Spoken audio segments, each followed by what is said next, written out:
जाई पिया के नगरिया हो कि कैसे जाई पिया के नगरिया हो चुनरिया में दाग लग गई बैठल रोवेली गुजरिया हो चुनरिया में दाग लग गई।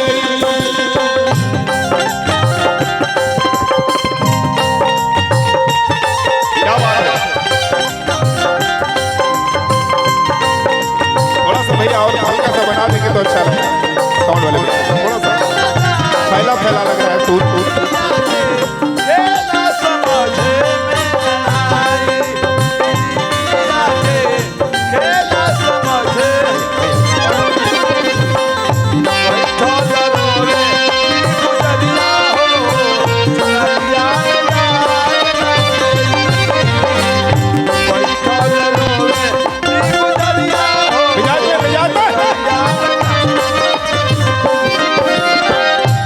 भोजपुरी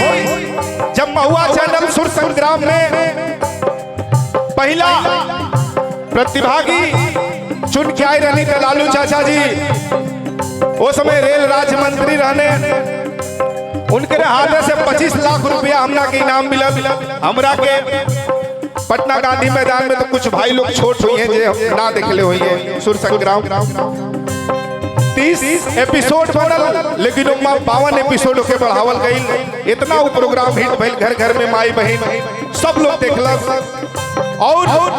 भोजपुरी फिल्मन में लगभग 6 से 7 हजार गाना आप सबके प्यारा आशीर्वाद से गावे के सौभाग्य मिलल।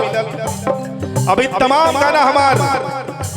जो आप सब सुनी ला जा आप सबके सुनाई 2 लाइन निर्गुण के बाद हे आइल बगवना के हमरो सने सवा थोड़ा बेस बोर्ड बढ़ा दीजिए भैया बेस बोर्ड की बोर्ड का चार के बहमरा के पियावा के देसवा